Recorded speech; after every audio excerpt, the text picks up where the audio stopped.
وَإِذَا تُتْلَى عَلَيْهِمْ آيَاتُنَا، اور جب ان پر ہماری آیتیں پڑھی جائیں، قَالُوا قَدْ سَمِعْنَا لَوْ نَشَاءُ لَقُلْنَا مِثْلَ هَذَا، تو کہتے ہیں ہاں ہم نے سنا، ہم چاہتے تو ایسی ہم بھی کہہ دیتے. ان هذا الا اساطیر الاولین، یہ تو صرف پچھلے لوگوں کے قصے ہیں. یہ آیت نضر بن حارث کے بارے میں نازل ہوئی، جس نے سید عالم صلی اللہ علیہ وآلہ وسلم سے قرآن پاک سن کر کہا تھا کہ ہم چاہتے تو ہم بھی ایسی ہی کتاب کہہ لیتے. اللہ تعالی نے ان کا یہ مقولہ نقل کیا کہ اس میں ان کی کمال بے شرمی اور بے حیائی کا ذکر ہے کہ یہ انتہائی بے شرم اور بے حیا ہے. قرآن مجید فرقان حمید نے چیلنج کیا، اور فصاح عرب کو یہ کہا گیا کہ قرآن کی مثل ایک سورت بنا کے لاؤ، ایک آیت بنا کے لاؤ. وہ عاجز ہو گئے اور ایک آیت وہ نہ بنا سکے. اب وہ ایسا دعویٰ کرتے ہیں کہ یہ تو پرانے زمانے کے قصے ہیں، یہ تو میں بھی لا سکتا ہوں. نہایت ان کی یہ ذلیل حرکت ہے. وَإِذْ قَالُوا اللَّهُمَّ، اور یاد کرو جب وہ کافر بولے کہ اے اللہ، ان کان ھذا ھو الحق من عندک، اگر یہی قرآن تیری طرف سے حق ہے، فامطر علینا حجارۃ من السماء، تو ہم پر آسمان سے پتھر برسا، او ائتنا بعذاب علیم، یا کوئی دردناک عذاب ہم پر لا. ان میں یہ کہنے والا یا نضر بن حارث تھا یا ابو جہل، جیسا کہ بخاری و مسلم کی حدیث میں ہے. تو یہ بات یاد رکھیے گا کہ نضر بن حارث نے بھی یہ بات کہی تھی، ابو جہل نے بھی یہ بات کہی، اور کئی کافروں نے یہ بات کہی.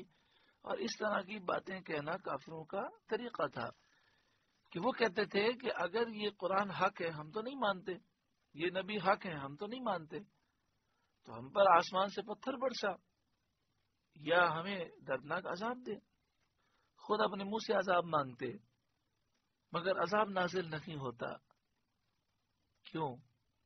وما كان الله ليعذبهم وانت فيهم، اللہ کا کام نہیں کہ انہیں عذاب کرے جب تک اے محبوب آپ ان میں تشریف فرما ہیں. اللہ کی یہ شان نہیں کہ آپ کی موجودگی میں ان پر عذاب نازل ہو. تو یہ نبی کریم صلی اللہ علیہ وآلہ وسلم کے صدقے بچے ہوئے ہیں. اس سے نبی اکرم صلی اللہ علیہ وآلہ وسلم کی شان و عظمت معلوم ہوئی کہ عذاب اپنے منہ سے مانگ رہے ہیں اور عذاب کے مستحق بھی ہیں، لیکن نبی اکرم صلی اللہ علیہ وآلہ وسلم کے صدقے و طفیل بچے ہوئے ہیں، کیونکہ آپ کو رحمت للعالمین بنا کر بھیجا گیا ہے. اور اللہ تعالیٰ کی سنت یہ ہے، سنت الہیہ یہ ہے کہ جب تک کسی قوم میں اس کے نبی موجود ہوں ان پر عام بربادی کا عذاب نہیں بھیجتا. ایسا عذاب ان پر نہیں بھیجتا جس سے سب کے سب ہلاک ہو جائیں اور کوئی نہ بچے. ایک مفسرین کی جماعت کا قول یہ ہے کہ یہ آیت سید عالم صلی اللہ علیہ وآلہ وسلم پر اس وقت نازل ہوئی جب آپ صلی اللہ علیہ وآلہ وسلم مکہ مکرمہ میں مقیم تھے. پھر جب آپ نے ہجرت فرمائی اور کچھ مسلمان رہ گئے جو مکہ شریف میں استغفار کیا کرتے تھے، تو آیت کا اگلا حصہ نازل ہوا، وَمَا كَانَ اللَّهُ مُعَذِّبَهُمْ وَهُمْ يَسْتَغْفِرُونَ، اور اللہ انہیں عذاب کرنے والا نہیں جب تک وہ مسلمان بخشش مانگ رہے ہیں. جس میں بتایا گیا کہ جب تک استغفار کرنے والے ایماندار موجود ہیں اس وقت تک بھی عذاب نہ آئے گا. پھر جب وہ حضرات بھی مدینہ طیبہ روانہ ہو گئے تو اللہ تعالی نے فتح مکہ کا اذن دیا، اور سن 8 ہجری میں وہ عذاب موعود آ گیا اور مسلمانوں کو یہ حکم دیا گیا کہ مکہ شریف کو فتح کریں، جس کی نسبت اگلی آیت میں بتایا گیا وما لهم الا يعذبهم اللہ، اور انہیں کیا ہے کہ اللہ انہیں عذاب نہ کرے، وهم يصدون عن المسجد الحرام، وہ تو مسجد حرام سے روک رہے ہیں، وما كانوا اولیاء، اور وہ اس کے اہل نہیں۔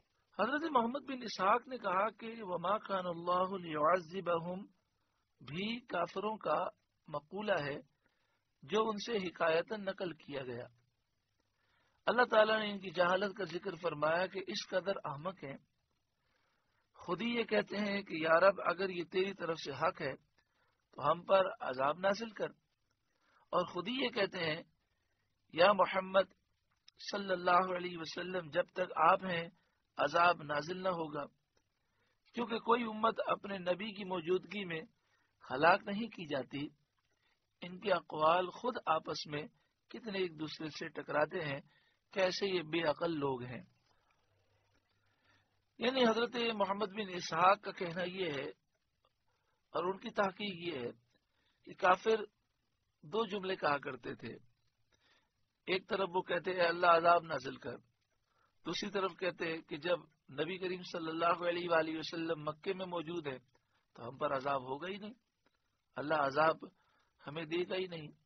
ایک قول یہ بھی ہے، لیکن معتبر اور مستند و مشہور قول یہی ہے کہ جب انہوں نے اللہ تعالیٰ کی بارگاہ میں یہ عرض کی کہ ہم پر آسمان سے پتھر نازل فرما، ہمیں عذاب دے، تو اللہ تعالیٰ نے فرمایا اے محبوب جب تک آپ جلوہ افروز ہیں اس وقت تک ان پر عذاب نازل نہیں ہوگا۔ پھر جب سرکار دو عالم صلی اللہ علیہ وآلہ وسلم تشریف لے گئے تو فرمایا وما كان اللہ معذبهم وهم يستغفرون، جب تک مومنین یہاں موجود ہیں اور استغفار کر رہے ہیں اس وقت تک یہ عذاب سے بچے رہیں گے۔ اکثر مسلمانوں نے مکہ شریف سے مدینہ شریف ہجرت کر لی، لیکن کچھ کمزور، ضعیف، بوڑھے، بیمار، اسی طرح بچے، عورتیں وہ پھنس چکے تھے، وہ مکہ شریف سے ہجرت نہ کر سکے۔ وہ اللہ تعالیٰ کی بارگاہ میں استغفار کرتے، عبادات کرتے، ان کی وجہ سے کافر عذاب سے بچے رہے اور مسلمانوں کو جہاد کی اجازت نہ دی گئی۔ پھر یہ جب تمام وہاں سے ہجرت کر کے مدینہ شریف آ گئے تو سن 8 ہجری میں فتح مکہ کا اذن دیا گیا۔ اس سے معلوم ہوا کہ اگر ہم اللہ تعالیٰ کے عذاب سے بچنا چاہتے ہیں تو اول تو ہم لوگوں کو گناہوں سے روکیں، ہاتھ سے روکیں، ہاتھ سے نہیں روک سکتے زبان سے روکیں، زبان سے نہیں روک سکتے تو دل میں برا جانے اور ایسے لوگوں سے دور ہوں اور خوب استغفار کریں۔ انشاءاللہ تعالی استغفار کی برکت سے اللہ تعالیٰ کے غضب سے اور عذاب سے محفوظ رہیں گے۔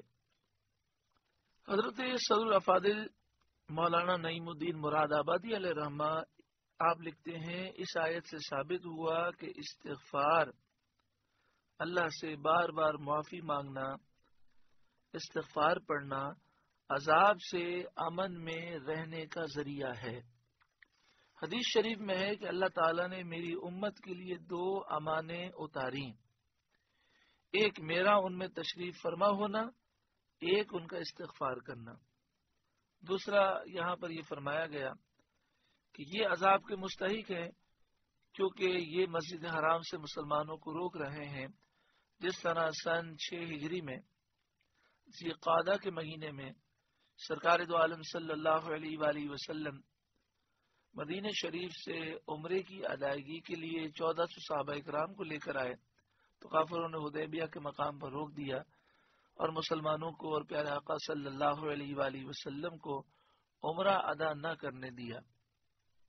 یہاں پہ فرمایا گیا وما کانوا اولیاء، اور وہ اس کے اہل نہیں، یعنی جب یہ مشرک ہیں، کافر ہیں، اللہ اور اس کے رسول کے بے ادب گستاخ ہیں تو کعبے کے امور میں تصرف اور انتظام کا کوئی اختیار نہیں رکھتے۔ تو جو انہوں نے خانہ کعبہ پر قبضہ کیا ہوا ہے در حقیقت یہ اس کے اہل نہیں ہے۔ انہیں شرم کرنی چاہیے کہ یہ تصرف اور انتظام کا جب کوئی اختیار نہیں رکھتے، ان کا حق نہیں بنتا پھر بھی انہوں نے یہاں پر قبضہ کیا ہے اور مسلمانوں کو اللہ تعالیٰ کی عبادت سے روکتے ہیں۔ آپ سے گزارش ہے کہ قرآن کے اس پیغام کو آگے پہنچا کر ثواب جاریہ حاصل کریں۔